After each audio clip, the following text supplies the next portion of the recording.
देख रहे हैं न्यूज बीट पारस जहांजेब के साथ। लाडला रिटर्न्स, इल्जामात की घुटन और रिलीफ का मिशन, ये हैं वो बीट्स जिन पे बात करेंगे आज न्यूज बीट में। अस्सलाम वालेकुम, मैं हूं पारस जहांजेब। सर्द तरीन मौसम में जहां बहुत से मामलात पर अभी भी बेयकीनी की धुंध है, वहीं सियासी मौसम गर्म और तल्ख होना भी शुरू हो गया है।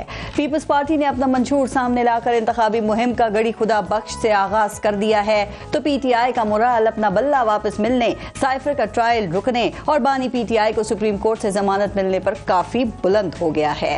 लेकिन मुस्लिम लीग नून, जो इलेक्शन जीतने और चौथी बार वजीर आजम बनने की दावेदार है, वो अभी तक इलेक्शन मुहिम और सियासी मैदान से दूर पार्टी मीटिंग्स और ड्राइंग रूम्स की मंसूबाबंदियों और नंबर गेम्स की जोड़ तोड़ में मसरूफ है। उनके मुखालिफिन उनके बारे में कहते हैं कि उनकी तो बात हो गई है, इसलिए उनको सियासी मैदान में न मेहनत दरकार है और न ही दिल से जुलूसों के लिए अवाम के पास जाने की कोई जरूरत है। नून लीग के ही कुछ रहनुमा कहते हैं कि हम अकेले ही पंजाब से 100 सीटें जीत जाएंगे और जब बाहर निकलेंगे तो मुखालिफिन को लग पता जाएगा कि वो कहां हैं और हम कहां हैं। वैसे नून लीग के रहनुमा ठीक ही तो कहते हैं, क्योंकि कहा जा रहा है कि इस इलेक्शन में जो आसानियां उनके लिए बताई जाती हैं, उनके होते मुखालिफिन को वाकई लग पता जाएगा कि वो किस बुनियाद पर ये बात करते हैं।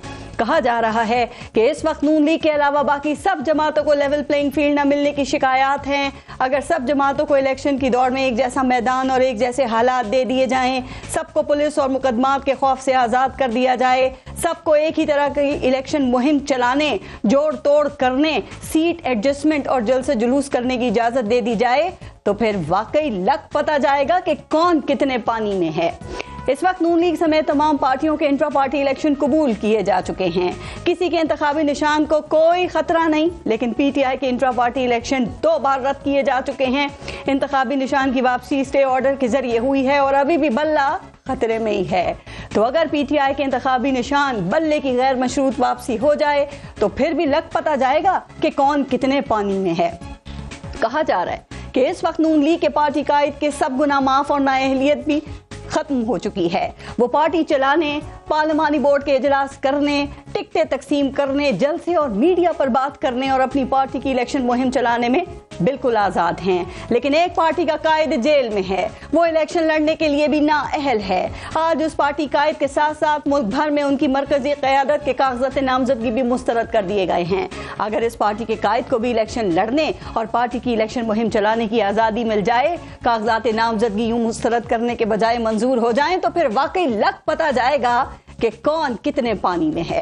अभी साइफर का ट्रायल रुकने, बल्ला वापस मिलने और बानी PTI को जमानत मिलने के फैसले ही अदालतों से आए हैं कि नून लीग ने बानी PTI को दोबारा लाडला और अदालतों पर उनको सहूलत देने के इल्जामात लगाने शुरू कर दिए हैं। जजेस को रिश्तेदारियों के ताने दिए जा रहे हैं। अब इस सूरत हाल को देखकर तो लगता ये है कि इलेक्शन में नून लीग के मुखालिफिन को नहीं, बल्कि नून लीग को पता चल रहा है कि कौन कितने पानी में है। तो आज के प्रोग्राम में हम भी कोशिश करेंगे कि जान सकें कि वाकई कौन कितने पानी में है। एक ब्रेक लेते हैं, आप देखते रहिएगा न्यूज बीट।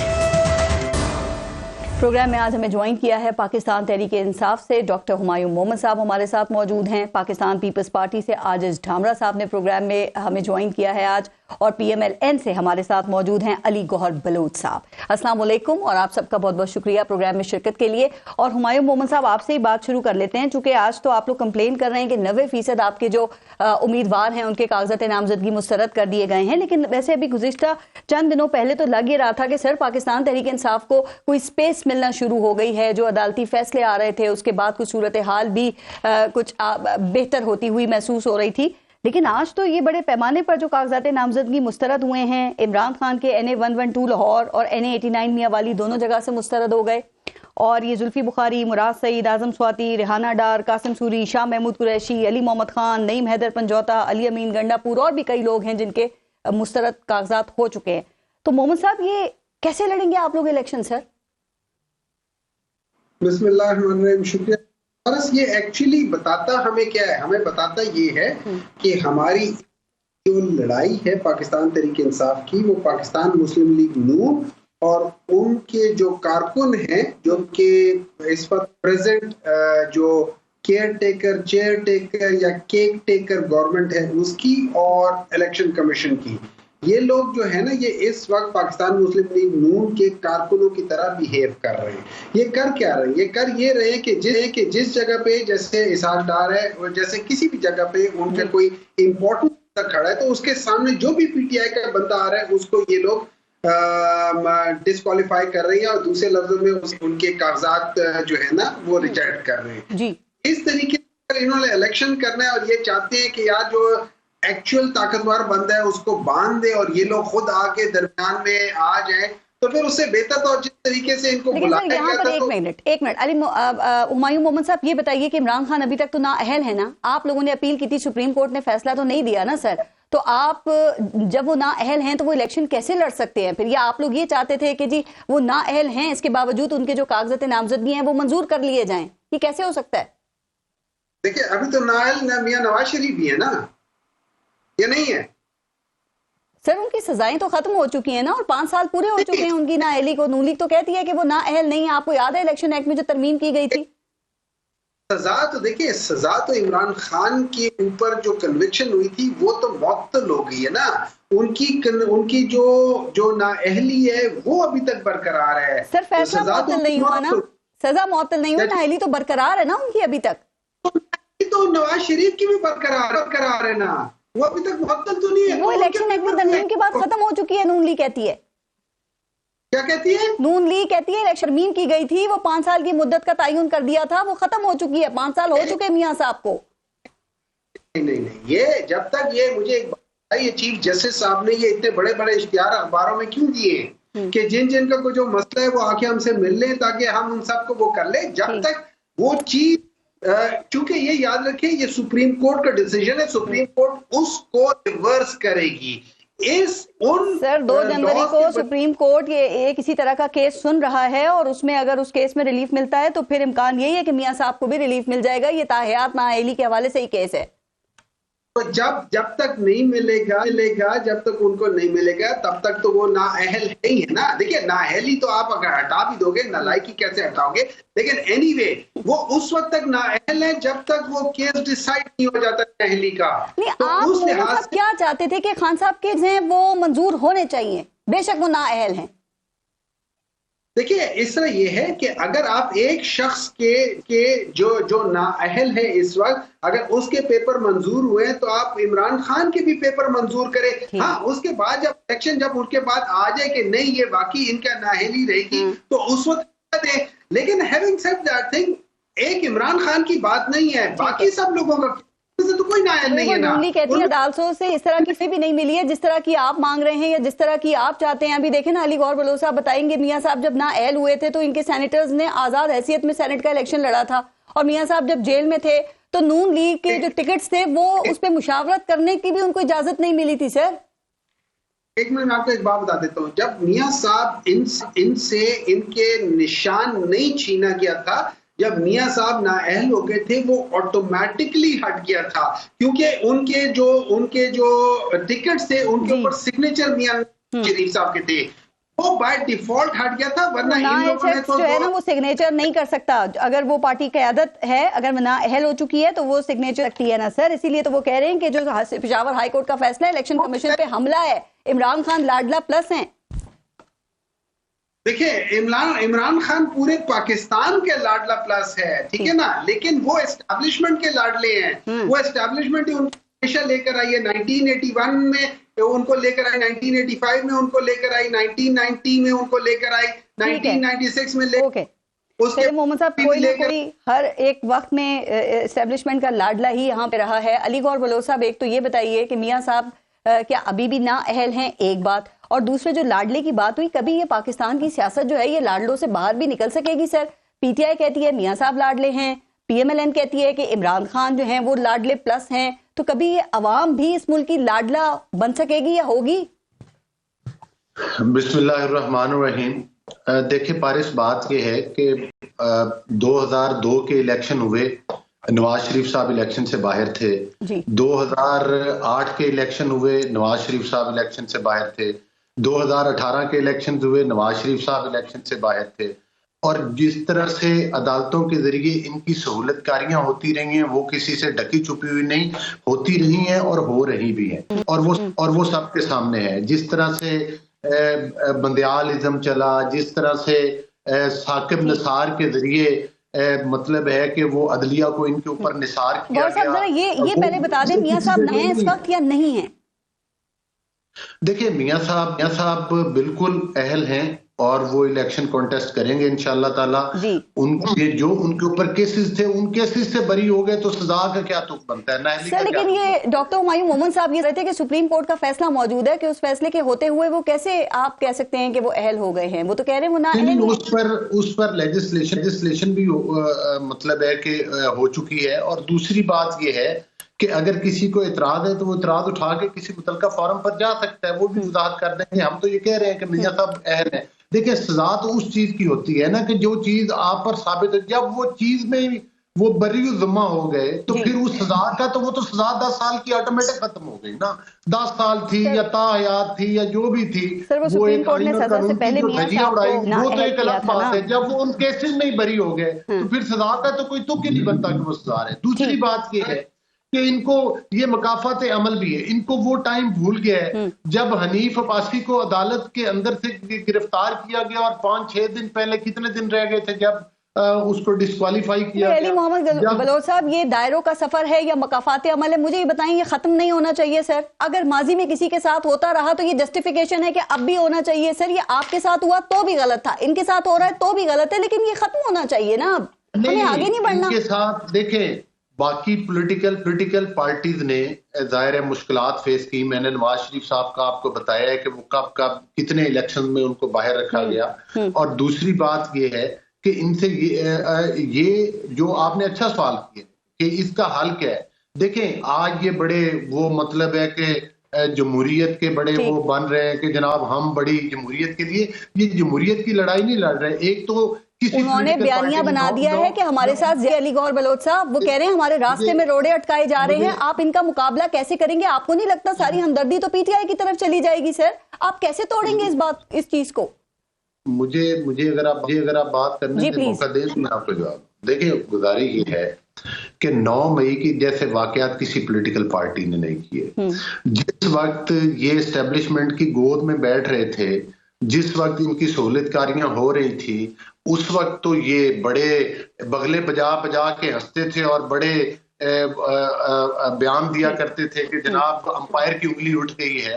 और आज जो इनके कागजात, मुझे बताएं, जो बंदे हैं ही इख्तियारी और अदालतों के अंदर पेश नहीं, कागजात अपने जमा नहीं करवाने गए, उनके कागजात कैसे पास हो जाएंगे? उनके ऊपर तो केसेस है, 9 मई के वाकयात है मोस्टली। और इमरान खान खुद उनका सरगुन्ना है उन मतलब है केसेस में, जो अदालत के अंदर बैठकर उसने बयान दिया और अदालत से बाहर जाते हुए जो मीडिया से की, वो किसी से ढकी छुपी हुई है। इसका जवाब जरा मोहम्मद साहब देंगे। मुझे एक बात और, मैं आगे चलती हूँ कि आप एक और बात कर रहे हैं। आप कहते हैं पेशावर हाई कोर्ट का फैसला जो है वो जो बल्ले के निशान वाला है वो इलेक्शन कमीशन के ऊपर हमला है।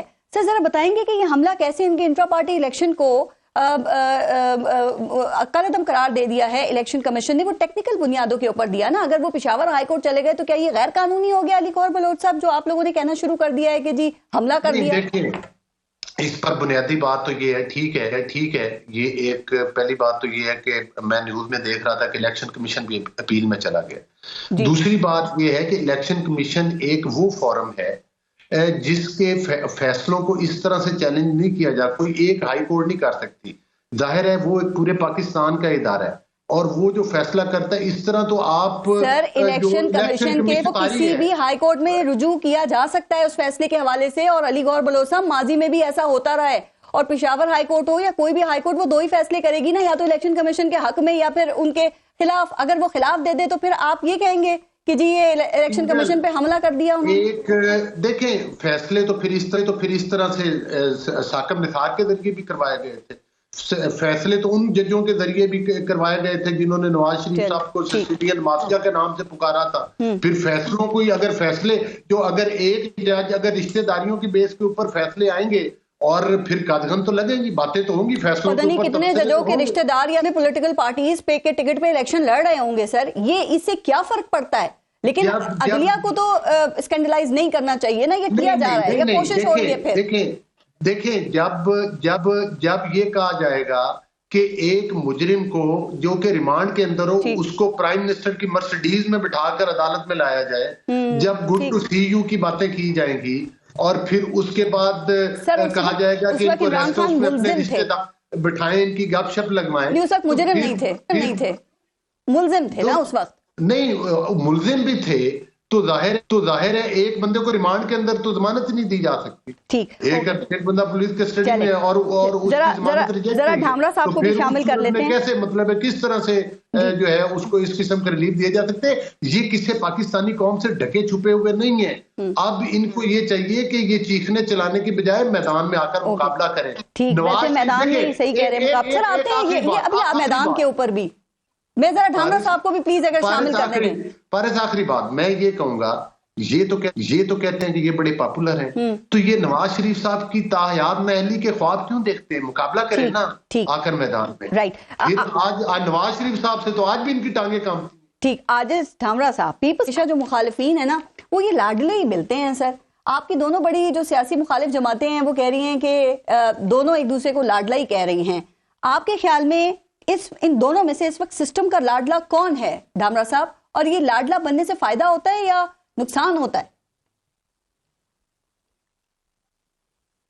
बिस्मिल्लाहिर्रहमानिर्रहीम। देखें पारस, बदकिस्मती इस मुल्क की जो सियासी तारीख ये रही है, और खासतौर पर अदालती हिस्ट्री पे जब नजर लगाएंगे या इलेक्शनी हवाले से जब नजर लगाएंगे तो कहीं ना कहीं आपको लाडले का जो लेबल है वो कहीं ना कहीं लगा हुआ नजर आएगा। तो मेरे ख्याल में इस मुल्क के जमहूरी सिस्टम की बड़ी बदकिस्मत है। अब जहां तक दोनों पार्टियां लाडला कहें या हम लाडला कहें, ये चीजें फील होती हैं। जब फील करवाते हैं, कोई इदारा फील करवाता है तो जाहिर है ये आर्ग्यूमेंट जो है वो मैच्योर होता है। अब इससे पहले जब बदियाल साहब की ये भी बात हुई या साकिब निसार साहब की बात हुई या चौधरी इफ्तिखार साहब की उठाएंगे तो हमें कहीं ना कहीं ये आर्ग्यूमेंट एक रियलिटी के तौर पर नजर आएगा। अगेन कह रहा हूं कि ये भी एक जुडिशियल सिस्टम में बदकिस्मती है। बहरहाल जब Peoples Party level playing field की बात करती है तो तमाम पॉलिटिकल पार्टी के लिए कह रहे हैं, और हम तो कह रहे हैं कि वो पाकिस्तान का आम नहीं, लेकिन आपने भी एक मेरे सवाल का जवाब नहीं दिया। आपने ये नहीं बताया ख्याल में इस वक्त सिस्टम का लाडला कौन है, क्योंकि मुझे इस हवाले से पाकिस्तान पीपल्स पार्टी भी थोड़ी कंफ्यूज लगती है। बिलावल भुट्टो मियां साहब को कहते हैं लाडला प्लस, और जदाई साहब कहते हैं कि सिस्टम का लाडला तो बस इमरान खान ही है। देखिए, सिस्टम के लाडले आपको दोनों जगह पे नजर आएंगे, और जहां तक इमरान खान साहब की बात की तो इससे पहले अगर हम आपका प्रोग्राम मुझे इजाजत दे तो मैं कई वाकयात गिना सकता हूँ जो लाडलेपन का बिल्कुल अमली सबूत पेश कर रहा था। उसके बाद हमने ये कहा था कि जी मियां साहब को पाकिस्तान में आना चाहिए, और वो एक पॉलिटिकल पार्टी के कायद है और तमाम जमातों को इस इलेक्शन प्रोसेस का हिस्सा होना चाहिए। उसमें जब पूरी पाकिस्तानी कौम देखती है उसमें भी उस पार्टी की भी ये फीलिंग है जिस तरह अरेंजमेंट किए जाते हैं, जिस तरह एयरपोर्ट पे सलूट किए जा रहे थे, ये शकूक और शुबात है जिसको खत्म करने के लिए हमें अमली तौर पर इकदाम उठाने चाहिए थे, ताकि कोई भी फिर आपके ऊपर ये ना कि आप लाडला है। अच्छा सर, वैसे ये लाडले का क्राइटेरिया क्या होता है आजिज ढामरा साहब? क्या अगर कोई किसी फॉर्मूले मांगने आता है तो क्या उसको भी हम लाडले के जमीन में शुमार कर सकते हैं या लिया जा सकता है? क्योंकि आपको पता है ना कि लाडले ये फॉर्मूले भी भरोसे वाले से या लाडले से ही मांगे जाते हैं ना। हेलो जी ढामरा साहब, आवाज आ रही है? जी ढामरा साहब, मैं सवाल दोबारा करूं, आपको आवाज आ रही है मेरी? जी सर, मैं आपसे ये कह रही हूँ कि ये लाडलेपन का क्राइटेरिया क्या होता है? अगर कोई किसी से फॉर्मूले मांगने आए तो उसको भी हम कह सकते हैं कि ये लाडलेपन के जिम्मन में शुमार होता है, क्योंकि वो भी भरोसे वाले लोगों से ही मांगा जाता है ना। बड़ा अच्छा सवाल है पारस साहब। मेरे ख्याल में कि पॉलिटिकल पार्टीज को और वो पॉलिटिकल पार्टीज जो इस तरह के सिस्टम में मारे खा के आई हैं, जिनका क्लेम है कि हमने बहुत बड़ी इस सिस्टम को बचाने के लिए दी है, उनको खुद से इन तरह की जो फैसिलिटीज हैं उनका हिस्सा नहीं बनना चाहिए, ताकि कोई उनके ऊपर करा दे। ये हमारा फेल्यूर में पॉलिटिकल के तौर पर कहता हूँ फेल्यूर है कि अगर हमें कोई चमक दिखाई देती है तो हम उस बहकाव में आ जाते हैं, ताकि फिर दुनिया लोग खुद पाकिस्तान के अवाम में लाडला कहते हैं। इसलिए पाकिस्तान पीपल्स पार्टी का नैरेटिव बिल्कुल क्लियर है, पाकिस्तान पीपल्स पार्टी का किरदार बिल्कुल क्लियर है, और पाकिस्तान पीपल्स पार्टी और ये भी बिल्कुल क्लियर है कि कौन किस मांगने जाता है और कौन फॉर्मूले बना के देता है, कि ये तो खुद बताया जाता है। सर एक बात और, अब चलें, जो आप बात करें वो इलेक्शन में पता लग जाएगा। ढामरा साहब, ये 2024 के इलेक्शन में लेवल प्लेइंग फील्ड की बात आपने भी बिल्कुल ठीक की कि सबसे पहले पाकिस्तान पीपल्स पार्टी ने की थी और फिर पाकिस्तान तहरीक इंसाफ ने की। अब ये जो मुख्तलिफ मुकदमात में अदालतों के फैसले और रिलीफ पाकिस्तान तहरीक इंसाफ को मिला है, आप समझते हैं कि ये जो रिलीफ है इसको लेवल प्लेइंग फील्ड इनके लिए कहा जा सकता है सर? क्योंकि नून लीग तो कह रही है कि पेशावर हाई कोर्ट का फैसला तो इलेक्शन कमीशन पर हमला है। देखें, आपने कहा कि पीपल्स पार्टी ने पहले ये मुतालबा किया और पीटीआई ने बाद में किया, तो पीटीआई ने खुद अपने लिए किया जी। पीपल्स पार्टी ने सिस्टम के लिए किया है कि सिस्टम डिरेल ना हो। अच्छा। तमाम पॉलिटिकल पार्टीज के लिए हमने कहा जी। हमने अपने बदतरीन मुखालिफ जमायतों के लिए भी ये बात कही, जबकि पीटीआई आपको ये कहते हुए नजर नहीं आए। ये क्लियर होना चाहिए। और दूसरी बात कि पॉलिटिकल पार्टीज के ऊपर इस तरह की सूरत हाल बिल्कुल आती है। मैं आपको यही बात कहना चाह रहा था कि पीपल्स पार्टी से तलवार छीनी गई थी। पीपल्स पार्टी ने 85 जो नॉन पॉलिटिकल बेसिस पे हुई थी, एक आमिर के अंडर हुई थी छतरी के नीचे, हमने फिर भी उसमें पार्टिसिपेट की थी। हालात बड़े टफ थे। अब ये सूरत हाल भारत नहीं है, अब कोड़े नहीं है पाकिस्तान की सिस्टम में, ठीक है। अब वो जेलें नहीं है जो हमने भुगती हैं, अब यह फांसियां नहीं है, ये सारी सूरत भुगत क्या है। इसलिए हम तमाम पॉलिटिकल पार्टी को जब मशवरा भी देते हैं और सबके निजाम चाहते हैं। बहरहाल हमारा मुतालबा है कि 2024 में तमाम लोगों को इलेक्शन में हिस्सा लेना चाहिए जिनके ऊपर कोई ऐसा केसेस नहीं। ठीक है, यानी कि आप इस बात को भी देंगे पीटीआई को बल्ले का निशान भी मिलना चाहिए। ठीक है, ओके, इलेक्शन अच्छा, आपकी थोड़ी आवाज इसे क्लियर नहीं आ रही है, करते हैं इसको ठीक कर ले। मैं जब तक ब्रेक ले लेती हूँ, फिर ब्रेक लेते हैं, देखते रहिएगा न्यूज स्पीड। अच्छा हुमायूं मोहम्मद साहब, इस वक्त ग्राउंड पे आपने देखा कि जो इंतखाबी मुहिम है उसमें पाकिस्तान पीपल्स पार्टी सबसे आगे दिखाई दे रही है, और आप लोग तो खैर शिकवा करते हैं कि आपको जलसे करने, वर्कर्स कन्वेंशन करने की इजाजत नहीं है। दूसरी तरफ पाकिस्तान पीपल्स पार्टी ने सबसे पहले अपना मंशूर भी उसका भी ऐलान कर दिया है, और इस दौर में तो आगे ही दिख रही है। सर, आप पीटीआई कब तक अपने मंशूर का ऐलान कर रही है? देखिए जी, पीटीआई फिलहाल तो जो सबसे इम्पोर्टेंट चीज है वो ये है कि वो किसी तरीके से अपनी जो जगह है वो एस्टैब्लिश रखे इलेक्शंस में, क्योंकि ये लोग सारे तो मिलके ये कोशिश कर रहे हैं पीटीआई इलेक्शंस में हिस्सा ना ले सके।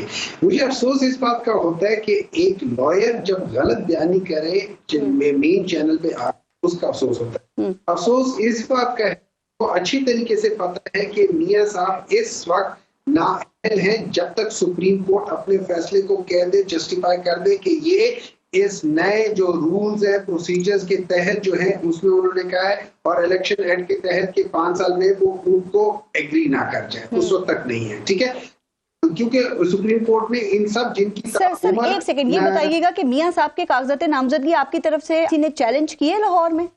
नहीं किए किसी ने भी? देखिए मेरी बात सुने, हमें कोई प्रॉब्लम नहीं है कि इसे हम चाहते हैं कि सारे आए।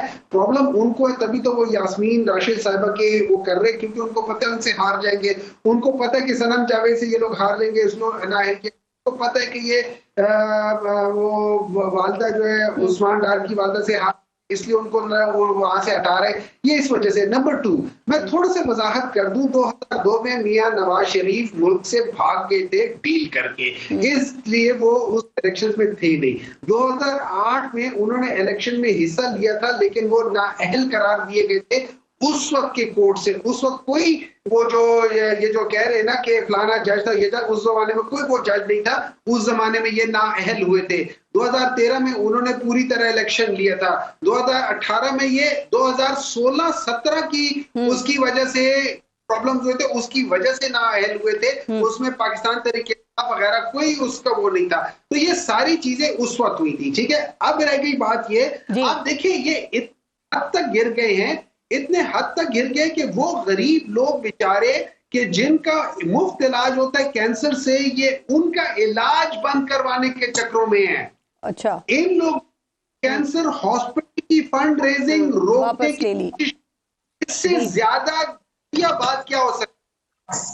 ठीक है ना? अच्छा, मैं आपको एक बात बता दूं, पाकिस्तान तहरीक इंसाफ की जो असल कामयाबी है ना, वो सड़कें बनाने नहीं है। अब उन्होंने जो सबसे बड़ा जो सेफ्टी नेट होता है, जो कि वो कहते हैं फाइनेंशियल शॉक, जो कि किसी भी घराने को वो पॉवर्टी लाइन से नीचे ले आ जाते हैं, उसमें 50% शेयर है हेल्थ शॉक्स का। उन्होंने 2.5 मिलियन घरानों को उन्होंने वो हेल्थ शॉक से बचाया, वरना ये 2.5 मिलियन साहब, इसीलिए मैंने अब देखा रे मंशूर का आपसे सवाल किया था कि वो कहां तक पहुंचा है। हमें आपके 2018 का मंशूर भी याद है, उसमें 50 लाख घर, 1 करोड़ नौकरियां थी। तो ये तो बता देना कि अब जो मंशूर की आप तैयारी कर रहे हैं या जिसका आप ऐलान करेंगे, क्या वो ग्राउंड रियलिटीज को देखते हुए हकीकत से करीब तर दावे किए जाएंगे, या जो इस वक्त आप बयान कर रहे हैं जो आप लोगों के साथ हो रहा है यही आपका मंशूर है? मैं आपको एक बात बता देता हूं, अगर मैं आपको उस मंशूर के बारे में बताता हूं, मैं 2 चीजें बताता हूं, ठीक है। एक, नंबर 1, जब आप जॉब क्रिएशन की बात करते हैं, ये याद रखें, ये पाकिस्तान इकोनॉमिक सर्वे में आया हुआ है कि पाकिस्तान आपके टाइम में जो 3.5 पौने 4 साल का था, वो हर साल 1.8 मिलियन जॉब क्रिएशन हुई है। 1.8, अगर उनको 4 साल को मल्टीप्लाई कर दे 1.8 को, तो आपको कितना हो जाता है? 7.2 मिलियन जॉब्स क्रिएशन हुई है। अगर आप पीएमएलएन के 5 साल को कर ले 1.4 मिलियन के लिहाज से, अगर आप उसको कर ले तो 4 मिलियन के लिहाज से उन्होंने टोटल जॉब क्रिएशन की है। वो कहते हैं कोरोना के वक्त में बेरोजगार हुए थे, अभी शामिल कर लिया गया, उनको भी गिन लिया गया जब दोबारा जॉब्स पे आए। तो जॉब्स क्रिएशन हुई है तो दोबारा जॉब में आए होंगे ना, वैसे तो नहीं आए होंगे। जॉब क्रिएशन होती है तो कम तो हुई थी ना, 2 करोड़ जॉब्स के करीब। देखिए, आपकी जो असल जॉब्स होती है वो आपकी गवर्नमेंट जॉब्स नहीं होती है, असल जॉब्स होती है प्राइवेट सेक्टर में होती है। वो तब हुई थी कि एक्सपोर्ट और ये जो क्या कह सकते हैं उसका, जो फैसलाबाद जो आपकी सारी इंडस्ट्री थी, जब वो रिवाइव हुई थी, आपकी लार्ज स्केल इंडस्ट्रीज 10.6% के लिहाज से ग्रोथ किया था। सर, मैं वो मंशूर का सवाल पता नहीं किधर रह गया, मैं चाह रही थी, और अवाम भी के पीटीआई कब उसको सामने लेकर आएगी। मैं जरा नून लीग से इस पे फिर पूछ लेती हूँ। अली गौहर बलोच साहब, आपने मंशूर के हवाले से ये तजावीज के लिए डिजिटल पोर्टल लॉन्च कर दिया है। कहा यह जा रहा है कि मुस्लिम लीग नून जो है वो डिजिटल हो रही है, लेकिन अभी भी सोशल मीडिया के ऊपर पाकिस्तान तहरीक इंसाफ से बहुत पीछे है। इसकी क्या वजह है सर, और क्या वजह इमरान खान की मकबूलियत ही है? और मंशूर में मैं सवाल अभी कर लेती हूँ, ये भी बताइएगा जो मंशूर जिसका आप ऐलान करेंगे उसमें वो एहतसाब भी होगा, वो हिसाब लेने वाली बात भी होगी, वो साबिक जर्नैलों से और पैनामा जजेस से जिसकी बात मियां साहब करते हैं, उसको आपने सिर्फ खास मौकों पे मीडिया पे ही बात करने के लिए आप उसको रखेंगे? देखिए, बात ये है कि 2013 का जब हमने इलेक्शन कॉन्टेस्ट किया था, तो उस वक्त भी हमारा मंशूर जो था वो मईशत की बहाली का था। उस वक्त भी हमारा मंशूर जो था वो पाकिस्तान में लोड शेडिंग के खात्मे और पाकिस्तान की तारीखियों को दूर करने का था। उस वक्त भी हमारा मंशूर जो था वो पाकिस्तान में दहशतगर्दी का खात्मे का था। तो जाहिर है, जहां तक आप ज्यादतियों की बात कर रहे हैं, ज्यादतियों की बात अब भी हम करते हैं, आइंदा भी हम करेंगे।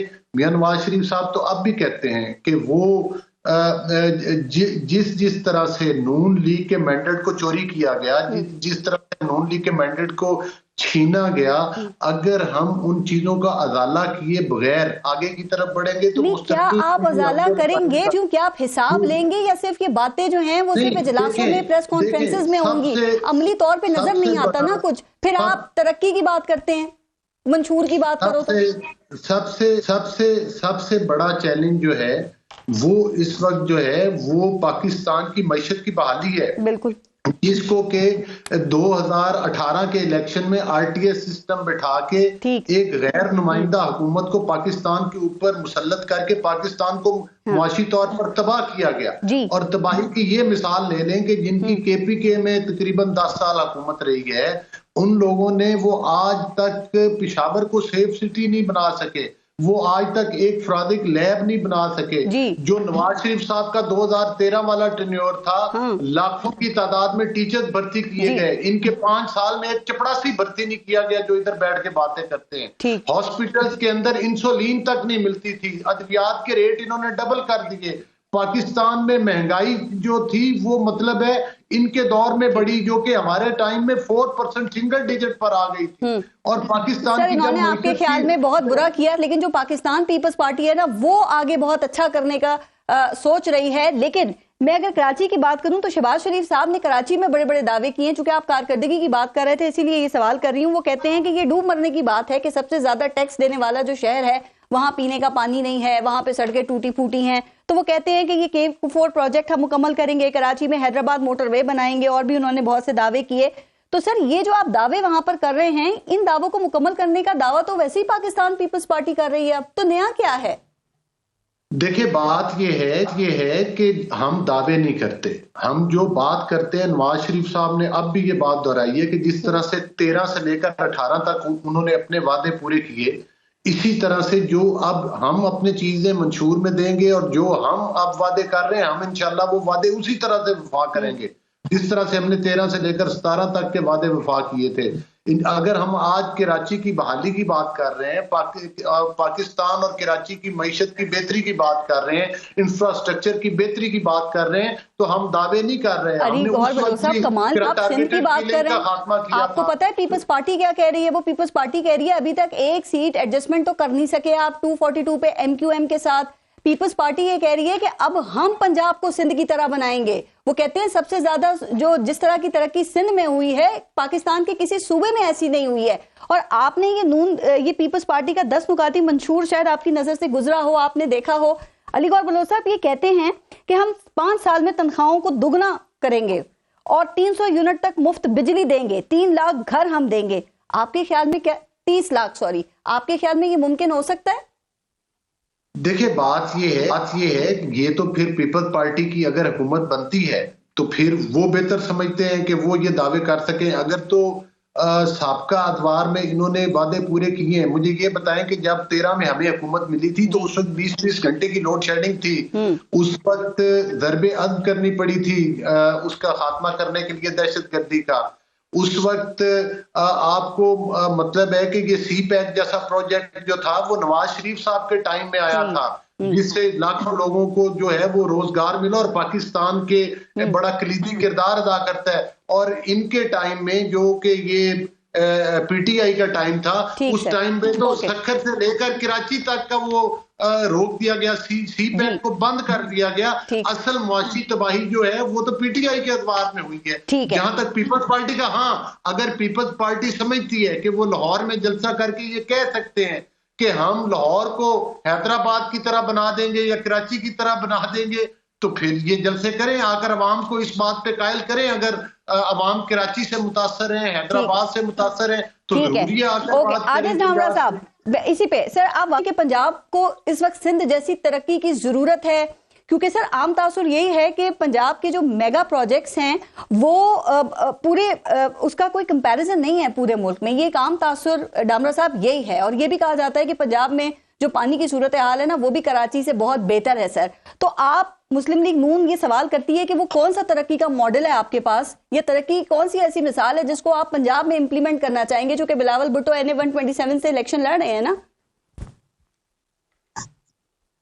देखिए पारस, मेरे ख्याल में कि हमें थोड़ा सा एनालिसिस करना चाहिए। जब पीपल्स पार्टी ये बात कर रही है कि हम तनख्वाह दुगनी करेंगे, और अगर ये पीपल्स पार्टी फर्स्ट टाइम करेंगे तो उससे पूरा जग हंस सकता कि पीपल्स पार्टी तरक्की से कर सकती है। पीपल्स पार्टी ने ये करके दिखाया। प्रेसिडेंट जरदारी साहब के दौर में तनख्वाहें बढ़ी थी, उस वक्त भी हमारे दोस्त कह रहे थे कि ये मुल्क नहीं चल सकता, ये कैसे चल सकता है। मगर जो मुल्क को चलाने वाले अगर कंफर्टेबल होंगे तो जाहिर है ये मुल्क तरक्की करेगा। जब हम सिंध की तरक्की की बात करते हैं तो बिल्कुल जरूरत इस बात की है कि पंजाब के अंदर NICVT के हॉस्पिटल्स कायम होने चाहिए और डिस्ट्रिक्ट लेवल तक कायम होने चाहिए। ये पीपल्स कमिटमेंट है। गंबट जैसे इंस्टीट्यूट अब पूरे मुल्क में कायम होने चाहिए, ये पीपल्स पार्टी की कमिटमेंट। ठीक है। 300 यूनिट करने के लिए जब पीपल्स पार्टी बात करती है तो आज बताएं कि पाकिस्तान में कौन सी पॉलिटिकल पार्टी ने वहां से जहां से ये बिजली बनती है उस शहरियों को बिजली मुफ्त दी है। इस्लाम सर, नून लीग के लोग कह रहे हैं कि वालों को पानी तो दे दें, पहले कराची वालों को सही सलामत सड़कें तो आप दे दें। वो कह रहे हैं अगर सिंध जैसे हालात आपने आके पंजाब में कर दिए तो लोग भाग जाएंगे वहां से। तो मुझे आपके प्रोग्राम की तवज्जो से बताने देना पूरे पाकिस्तान और पंजाब के अवाम को कि जब हम ये बातें कर रहे हैं तो करके दिखा रहे हैं। मैं तो आपको ये कह रहा हूँ कि इस्लाम कोड में बिजली फ्री मिल रही है अवाम को, पीपुल्स पार्टी सूबाई गवर्नमेंट दे रही है और उन्हीं पैसों से दे रही है जो NHC के पैसे तमाम सूबों को मिलते हैं। अच्छा, बिजली पैदा कौन सा सूबा कर रहा है, इसका रिकॉर्ड चेक कर लें और उसका हम मुनाजरा करने के लिए तैयार है। वो पब्लिक प्राइवेट पार्टनरशिप का कॉन्सेप्ट हम पूरे मुल्क में लेके जाना चाहते हैं, जो थरपारकर में लेके गए हैं। वो थरका कोयला जिसकी ये दावा करते हैं, उनको उन्होंने बंद किया था केटी बंदर प्रोजेक्ट को, वो पीपुल्स पार्टी ने करके दिखाया है। पीपुल्स पार्टी ने एयरपोर्ट अपने सूबाई पैसों से कायम करके दिखाया है थरपारकर में। जैसी तरक्की तो कहीं भी नहीं हुई पाकिस्तान में। हम पूरे मुल्क में देना चाहते हैं और खास तौर पर जो थरपारकर तरक्की है वो कॉन्सेप्ट लेके जाना चाहते हैं। ये PTI के 2018 के मंशूर जैसे मिलते हुए आपका लगता है ये जो इस दफा का है, ये 30 लाख घर, 300 यूनिट मुफ्त बिजली और अभी मईशत को पांव पे खड़ा करना, ढामरा साहब सबसे बड़ा चैलेंज है, जो बात अभी गौर साहब कर रहे थे। पारस एक बात, जब हम ये बात करते हैं, आपको याद है कि जब बेनजीर इनकम सपोर्ट प्रोग्राम हमने दिया था, उस वक्त भी ये कहा जा रहा था कि कैसे ये प्रोग्राम चलेगा, और उसके बाद वो इंटरनेशनल रिकॉग्नाइज्ड प्रोग्राम है और वो एक्ट ऑफ असेंबली है और आने वाली हर हुकूमत ने कहा कि जी अच्छा प्रोग्राम है, इंटरनेशनल इदारे कह रहे हैं कि अच्छा प्रोग्राम। अब उसमें कई सेक्टर कायम हो रहे हैं। हम यूथ को इंटर्नशिप देना चाहते हैं, हम यूथ की फैसिलिटी के लिए डिवीजन लेवल पर डिजिटल लाइब्रेरीज कायम करना चाह रहे हैं, हम उनको गाइडलाइन देना चाहते हैं, हम सोलर पे बिजली जो है वो कस्टमर को 300 यूनिट देना चाह रहे हैं। उसके बाद हम एजुकेशन में सिंध जो है वो लीड कर रहा है पूरे पाकिस्तान में। अगर किसी सूबे ने सबसे ज्यादा यूनिवर्सिटी, मेडिकल, इंजीनियरिंग, जर्नल और यूनिवर्सिटी कायम की है तो वो सिंध है। 7 कैडेट सूबे में है, तो पाकिस्तान के 2 कैडेट कॉलेज ऐसे साहब सुन रहे हैं ना सारी बात। सर मैं एक मिनट जरा इनसे पूछ लूं, वो कहते हैं सिंध जो है ना वो एजुकेशन में लीड कर रहा है, तो आप लोग क्या कर रहे हैं फिर वहां पे काम? मेडिकल में भी वो कह रहे हैं लीड कर रहा है। देखिए बात ये है कि सिंध के बेशुमार अगर आप रूरल एरिया में चले जाएं तो बेशुमार ऐसे स्कूल्स हैं जिनके अंदर वहां के लोगों ने, जिम्मेदारों ने, और उन्होंने अपने जानवरों के वो बनाए हुए हैं जो कि कई दफा मीडिया के ऊपर आ चुके हैं। घोस्ट स्कूलों की बात कर रहे हैं। जो अगर हम चंद जगहों पर डिजिटल जो लाइब्रेरीज बना दें और 90% सिंध की आवाम जो है वो बुनियादी तालीम से ही महरूम रहे और उन सहूलतों से महरूम रहे, जिन स्कूलों में मिसिंग फैसिलिटीज ना हो, जिन स्कूलों में टॉयलेट ना हो, जिन स्कूलों में पीने के साफ पानी ना हो, तो फिर ये मसाइल कैसे हल होंगे? देखिए रोल मॉडल सिर्फ मेरे या झामरा साहब के कहने से नहीं, रोल मॉडल वो चीज होती है जिसकी आवाम गवाही दे, जिसको आवाम बताए कि ये फलां और अच्छा अलीगढ़ बलोच साहब एक बात में आप परेशान वो नहीं है, ये पीपल्स पार्टी, सर एक सेकंड जरा,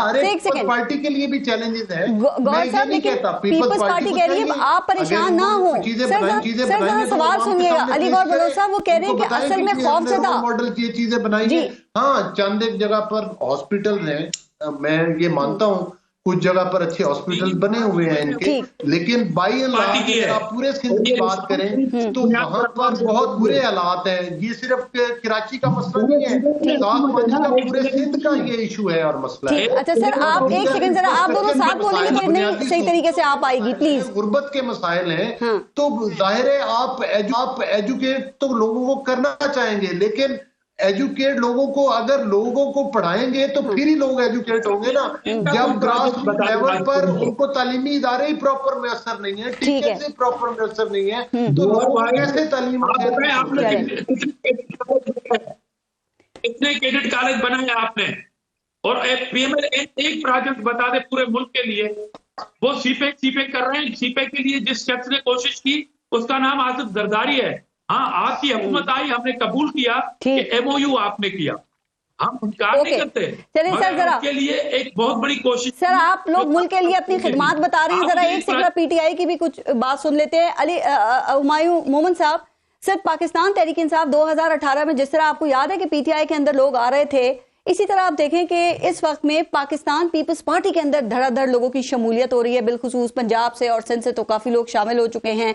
सरफराज बुगटी शामिल हुए, फैसल वाडा जो कभी आपके हुआ करते थे उन्होंने जरदारी साहब से मुलाकात करके टाइम मांग लिया है, और कल वो दो लोग और MQM में जो और फिर PSP में रहे थे, रजा हारून साहब और अनीस एडवोकेट, वो शामिल हो गए हैं। जुनूबी पंजाब से काफी लोग शामिल हुए हैं। सर, आपको इसकी वजह क्या लगती है? कोई तशवीश है पाकिस्तान तहरीक इंसाफ को इस बात के ऊपर?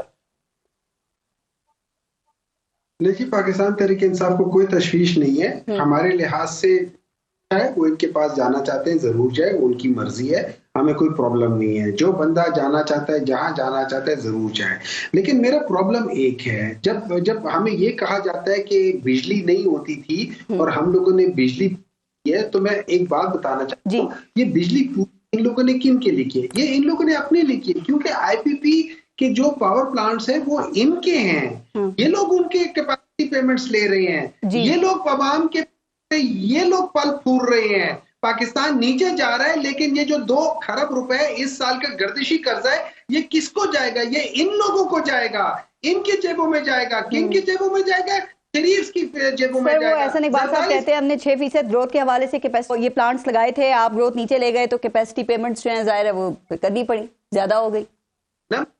नंबर 2, आपको पता है LNG किन लोगों की? इनकी है। और मजे की बात ये, इनके अलावा किसी को लाइसेंस मिल भी नहीं सकता। मैं एक और बात आपको बताता हूँ, जब हम बात करते हैं पॉवर्टी एलिवेशन की, पॉवर्टी एलिवेशन ओवरऑल है। मैं आपको 2 या 3 बता देता हूँ। इन्होंने कहा कि PTI के दौर में कुछ नहीं हुआ, मैं समझा देता हूँ। एक, पिछले 10 साल में 2010 से लेके 2018 तक सिंध में जो पॉवर्टी एलिवेशन है उस वक्त 54% थी, आज 49% है। टोटल इन लोगों ने 5% 10 सालों में इन्होंने कम की है। पंजाब में 2010 से लेके 2010 में 44 थी, और उसके बाद 2016 तक इन्होंने कोई मेरे ख्याल में 30 पे लेकर आ गए। ठीक है, उनमें इन्होंने कोई इतने सालों में इन्होंने कोई 8% कम किए। PTI ने सिर्फ 2 सालों में 6% कम किए। इनसे सर इन्होंने क्या किया, आपने क्या किया? इलेक्शन सबका जो कुछ किया है कारकर्दगी वो सामने आ जाएगी, पता लगेगा उस हवाले से।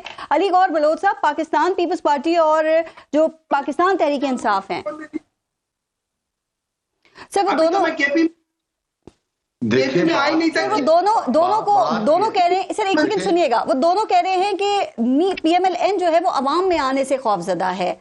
आप लोग कब से सर अपनी बाकायदा जो मुहिम है वो शुरू कर रहे हैं? मतलब मियां मोहम्मद नवाज शरीफ साहब कब से जलसे शुरू कर रहे हैं सर, या आप लोगों ने इसी तरह पार्लिमानी बोर्ड के इजलासों से खिताब और प्रेस कॉन्फ्रेंसेस की वीडियोज ही दिखानी है? बात यह है कि अभी सारे कैंडिडेट्स जो हैं वो अपने कागजात और स्क्रूटनी के मराहल से गुजर रहे हैं।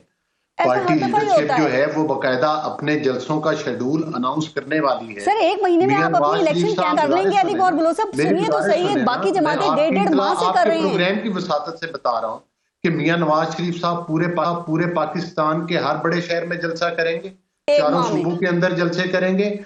उसके बाद शहबाज शरीफ साहब जलसे करेंगे, मरियम नवाज साहिबा जो है वो अली गौर बलोच साहब, आपने पूरे पंजाब में जलसे करने हैं, आपने KPK में जलसे करने हैं, सिंध में आपके उम्मीदवार खड़े हैं, वहां आप जाएंगे। मुझे बताएं 1 माह के अंदर क्या ये सब मुमकिन हो जाएगा सर? जी बिल्कुल है। शहबाज शरीफ साहब अलग जलसे करेंगे, हमजा साहब अलग जलसे करेंगे, मरियम साहिबा अलग जलसे करेंगी, और नवाज शरीफ साहब चारों सूबों में जलसे करेंगे, और ये मुमकिन है। और दूसरी गुजारिश ये है कि ये जो बातें अभी देखें, मोहम्मद साहब ने तो एक डायरी रखी हुई जिसमें फेक से वो इन्होंने लिखे होते हैं कि इतने परसेंट। ये बताएं कि जो 40 रुपए वाली चीनी थी वो 140 रुपए किसके दौर में पहुंची थी? जो 5 रुपए यूनिट वाला वो भी बता दीजिए, जब 16 माह में कहाँ पहुंची वो, उसको 18 रुपए पर किसने पहुंचाया था? अद्वियात के रेट, घी के रेट, ऑयल के रेट और गैस के रेट, ये किसके दौर में बढ़े थे? ये महंगाई का जुल्म किसने किया था? अगर ये तोशा खाना की चोरियां ना करते, अगर ये फॉरेन फंडिंग के ना करते, अगर ये शौकत खानम के फंड से जुए ना खेलते दुबई में बैठकर, तो शायद पाकिस्तान का इस तरह से का भुरकस ना निकलता चले जो इन्होंने अपने दौर में निकाला है। चलें अली गौर बलोच साहब, शौकत खानम से स्कैंडलाइज नहीं करना चाहिए यहाँ बैठकर सर, वो इदारा एक बहुत अच्छा काम कर रहा है। बाकी जो आप बात कर रहे हैं वो लोगों को जरूरत पड़े, अल्लाह ना करे, लेकिन खुदा के लिए इन अस्पतालों को, जो गरीबों को फ्री सर्जरी और फ्री ट्रीटमेंट देती है, सबसे महंगी ट्रीटमेंट कैंसर की होती है। आप जैसे लोग उसको जब डिस्क्रेडिट करना चाहते हैं, इससे ज्यादा बुरी बात कोई हो नहीं सकती। ऑन रिकॉर्ड शौकत खानम के पैसों से आपकी लीडरशिप ने जुए में लगाए उधर जाकर दुबई के अंदर, ये ऑन रिकॉर्ड चीजें हैं। सर इसको नहीं है। सर बाकी जो आपने इश्यूज उठाए हैं ना, फॉरेन फंडिंग और जरा आगे किसी प्रोग्राम में तफसील से बात कर लेंगे। खानम का चंदा आपने सियासत के ऊपर लगाया, पाकिस्तान में सियासी इंतशार फैलाने के लिए लगाया, 9 मई जैसे वाकयात करने के लिए आपने लगाया। ये अली गौर बलोच साहब, इस सब के बावजूद देखें अस्पताल तो कामयाबी से चल रहा है, वहां पे लोगों का इलाज तो हो रहा है ना, तो एक अच्छी चीज तो है ये। टाइम खत्म हो गया सर। अली गौर बलोच साहब, डॉक्टर हुमायूं मोहम्मद साहब, डामरा साहब, बहुत बहुत शुक्रिया आप सबका प्रोग्राम में शिरकत के लिए। अपना और अपने मुल्क का ख्याल रखिए। पारस जहां से को इजाजत दीजिए, अल्लाह ने के बाद।